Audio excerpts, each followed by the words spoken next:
Hey guys, tonight we're taking a sleepy stroll through the golden corridors of time, into the heart of an ancient Korean palace, right into the kitchens where the day begins, long before sunrise. The fire is just catching. The floor is still, cold underfoot. You can hear the scrape of brass bowls and the soft rustle of hanbok skirts as kitchen maids begin their work. This isn't a tale of war or revolution, it's a quiet, steamy story about food.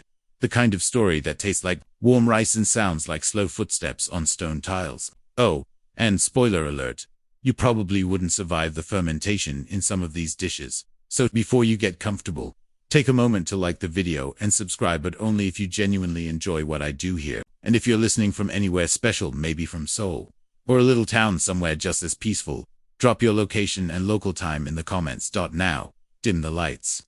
Maybe turn on a fan for that soft background hum. And let's ease into tonight's journey together. You wake before the palace does. The air is damp, faintly sweet with wood smoke, and somewhere a distant bell echoes softly through the morning haze. You pad across the stone courtyard, feet wrapped in straw sandals, past the quiet colonnades, and into the royal kitchen compound called the Sojubang. You pause at the low wooden gate. There it is, that low, constant clatter of preparation, mortar grinding against pestle, fire crackling, a bucket being lowered into a well. Inside, everything is moving, but quietly. The head kitchen maid gives a nod, her face soft but firm. Her gray hair is tied neatly under a linen scarf. She's been up since even earlier, of course. She always is. A huge iron cauldron steams over the fire, the water inside infused with kelp and anchovy, its briny aroma spreading like a warm ocean breeze through the cold air. Two apprentices sit on low stools, trimming green onions with tiny knives. The cut ends fall into clay basins with soft little thunks. Someone is rinsing rice. You hear it before you see it, that watery sound like a river running through silk. She lifts the grains, swirls them in the bowl, and pours off the cloudy water again and again. Each time, it grows a little clearer. There's care in it. Precision, sleepy but focused. In one corner, another maid is peeling garlic by hand. Hundreds of cloves. Her fingers move rhythmically, like she's done this every day since forever, which she basically has. The papery skins flutter into a wicker tray, like dry leaves. Somewhere nearby, the sweet smell of chestnut porridge is just starting to bloom. Thick and comforting. The kitchen compound is large, many rooms, each with their purpose. There's the Jesasangbang, for ancestral ceremonial food. The Nawin, for the royal medicine kitchen. And then this the main heart of the food world, where all dishes for the royal family are born. Even in the dim candlelight, everything shines. The brass bowls gleam, knives are polished and placed perfectly in line on their lacquered trays. You glance over to a large flat stone near the window. There, a maid is gently pounding rice cake dotiok with a short, wooden mallet. She doesn't look rushed. The rhythm is slow and even. Tap, tap, tap. Not loud enough to wake anyone, but certain enough to say, the day is starting. Above you, strings of dried jujube fruit hang from the rafters. Their sweet sour scent is faint but sharp. Next to them, hanging bundles of red chilies, though these will be used sparingly. Royal cuisine prefers elegance over fire. And tucked in a low corner, fermenting crux-lidded jars of soy paste, chili paste, and aged soy sauce doenjang gochujang, and ganjang. If the jars could talk, they'd whisper recipes from 50 years ago. A delivery arrived silently. Two kitchen boys bring in freshly caught croaker fish, packed in wet straw and tied with hemp string. You watch as the head chef examines each one with almost no expression, nodding ever so slightly when he finds one that meets his silent expectations. Everything in this space moves like part of a slow, grand clock. No one shouts, no one claps, or cheers. There are no flames leaping to the ceiling, no sizzles of garlic in hot oil. Instead, there's a slow layering of ingredients, aromas, and sounds. Someone hums a quiet tune. Another ties up her sleeves before lifting a large pot of rice over the fire. One of the older cooks, her name might be Lady Huang, scoops a bit of broth with a wooden ladle. She tastes, pauses, adds a single slice of dried kelp. That's it. No grand gestures, no recipes scrolled in notebooks. Just instinct, experience, years and years of feeding royalty. You drift toward the doorway, leaning lightly against the frame, as steam begins to fog the morning light. Behind you, the palace roofs catch the first gold of sunrise. Ahead of you, 1,000 flavors are preparing to be born. And all you've done so far is listen. Where we wander through the quiet beauty of Korean royal tableware and discover how even a spoon could reflect an entire worldview. Before a single bite was taken, before a dish was stirred, there was the table. Not a Western-style table, with chairs and place settings, but a low, lacquered tray, black as night, quiet as moonlight, and laid out on that polished surface were bowls and spoons that glowed faintly gold in the lamplight, bronze and brass, warmed by the hand and the flame alike. Royal tableware in the Joseon dynasty was never meant to be flashy. It was designed for balance, hygiene, harmony, and above all quiet elegance. You didn't slam your spoon on a bowl. You didn't heap rice on your plate. Every motion, every bite, was part of a rhythm. Eating wasn't just nourishing the body, it was honoring the ritual of the court. So let's slow down tonight and examine these pieces more closely. As if we're walking through a silent museum at dusk. You're standing now inside a quiet storage chamber, just behind the palace kitchen. It's still early morning. Cool dim. The shelves are filled with row upon row of gleaming utensils, yugia, type of traditional Korean bronzeware, made from an alloy of copper and tin, or sometimes zinc. Each piece has been hand-poured, hand-shaped, and polished smooth, until it almost hums under your fingertips. You reach out, pick up a rice bowl, BAP-DO, made entirely of this heavy golden bronze. It has weight, not just physical, but symbolic. The kind of bowl used only by royalty. It feels strangely alive in your hands, like it remembers every dish it has ever held. Steaming white rice, soft barley porridge, or delicate slices of abalone. Next to it is a smaller dish, shallower, and a bit more elegant. That would be for soup, and a flat, plate-like bowl for namul seasoned vegetables. There are no forks here, no knives for cutting at the table. Only a matching set of brass spoon and chopsticks, or sutgarak and geodgarak. And here's the curious thing, the spoon is longer than you'd expect. It's not meant to be held tight and high. Instead, it rests gently between thumb and fingers, and it's used slowly, gracefully. You wouldn't slurp from it. You wouldn't wave it in the air while talking. In fact, at a royal table, you wouldn't talk at all. You walk a bit farther in, to where the serving platters are kept. Here's where the artistry gets even more mesmerizing. Platters shaped like lotus petals. Sauce dishes with subtle curves like flower buds. Everything symmetrical. Everything balanced. Even the arrangement of these dishes followed rules.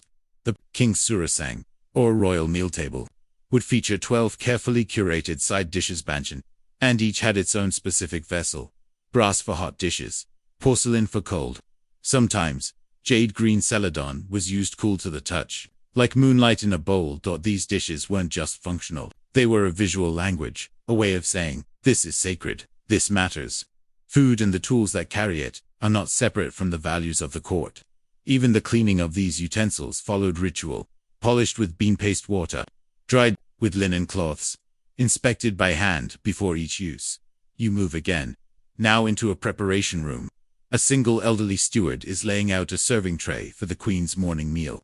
He wipes each spoon, checks for blemishes, lays them down. With soft fingers, the tray is not crowded.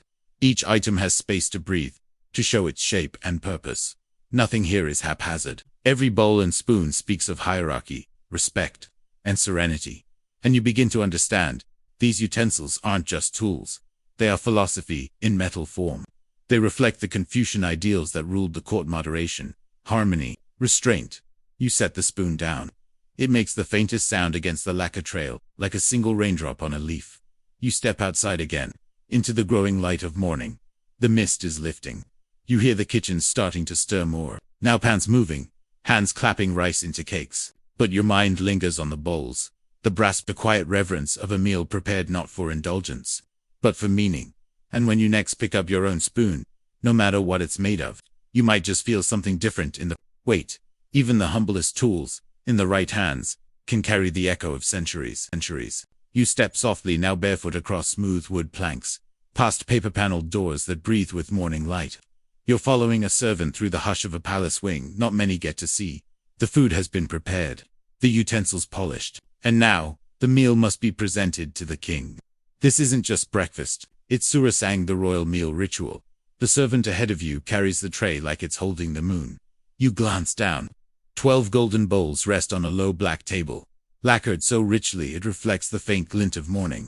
Nothing, steams yet. Everything has been timed precisely. Even the hot dishes are waiting for the final moments. So the king's first bite is warm, never scalding, never cool, just perfect. Sarasang was not your average court meal. It wasn't tossed together from leftovers or served with a shrug. It was a performance.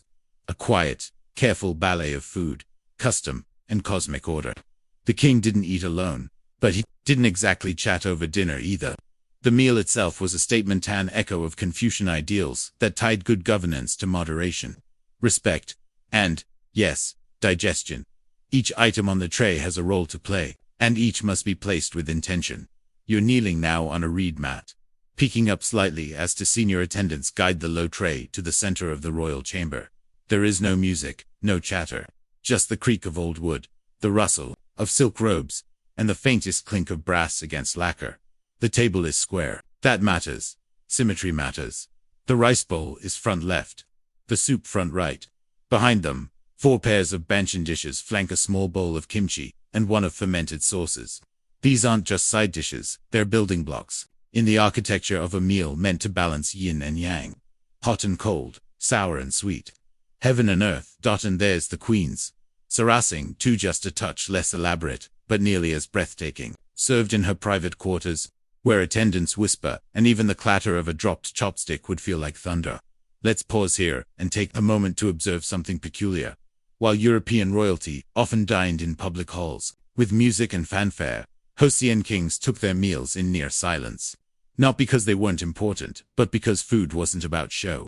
It was about equilibrium. The king was seen as the axis of the realm. His health, his mind, his digestion even, were linked to the well-being of the nation. So, no surprises. No spicy explosions of flavor. No risky shellfish. The food was nourishing, familiar, and slow. Royal physician would often be consulted about the menu. Not the chef, the doctor. Imagine having your meals cleared by a doctor every day, not because you're sick, but because your body is a national asset. Want pickled radish? Only if your humors are balanced.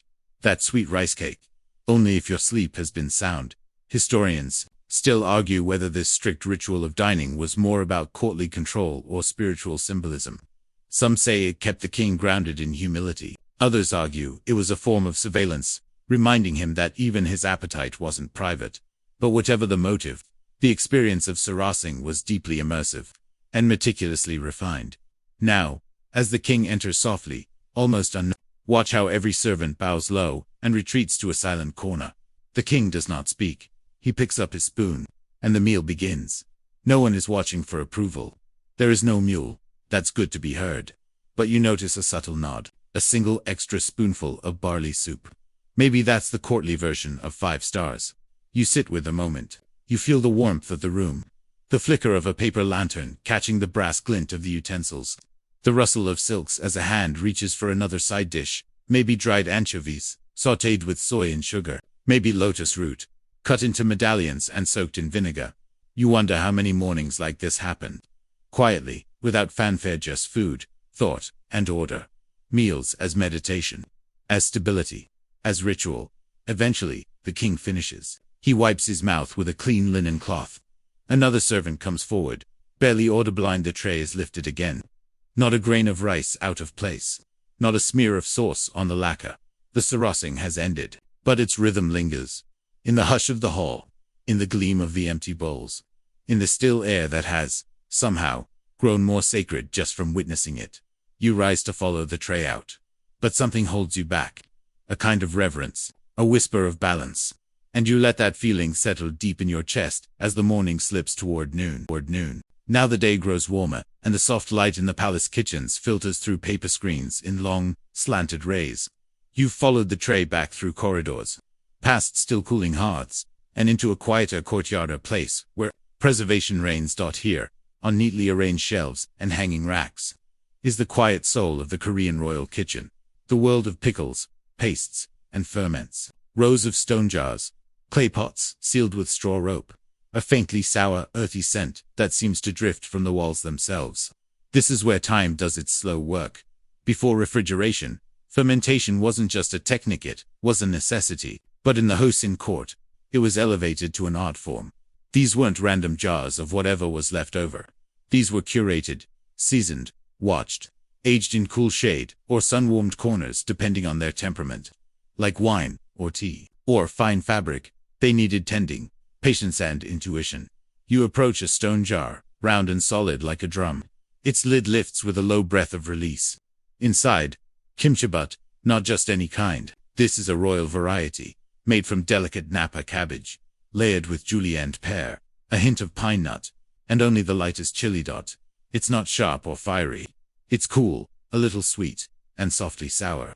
A noble version of a national dish, one meant to settle the stomach, not awaken it. Nearby another pot, jangogi, soy-brined, radish, and garlic. Crunchy, dark, glistening like tiny jewels in the glaze. A spoonful is enough to flavor a bowl of rice. There's doenjang, the fermented soybean paste so thick and pungent it seems almost alive. But in skilled hands, it adds richness to broth and depth to simple greens. And gochujang too, the famous red pepper paste, though here, in the palace, it's milder, refined, just a hum of warmth, not a blaze. You notice how carefully each pot is labeled not with names, but with dates. The court kept track of their ferments down to the month. Some pickles were meant for spring, others for deep winter. Still others were opened only during festival days or ceremonies. And nearby, elderly women with serene faces and steady hands move quietly between the pots. These are the Gungyeonyo Palace women, trained in the slow science of fermentation. Their job wasn't simply to stir or jar. They were stewards of transformation. They knew which lid to loosen, which pot needed a little rice bran tucked in, which soy mash had gone bitter and must be discarded. They didn't speak much. They didn't need to. Fermentation is, after all, a silent conversation between time and ingredients. Too much interference, and the balance breaks. Too little, and the magic never begins. In a palace that prized elegance and subtlety, these preserved foods were essential. They added character to the otherwise gentle meals. Not flash but depth.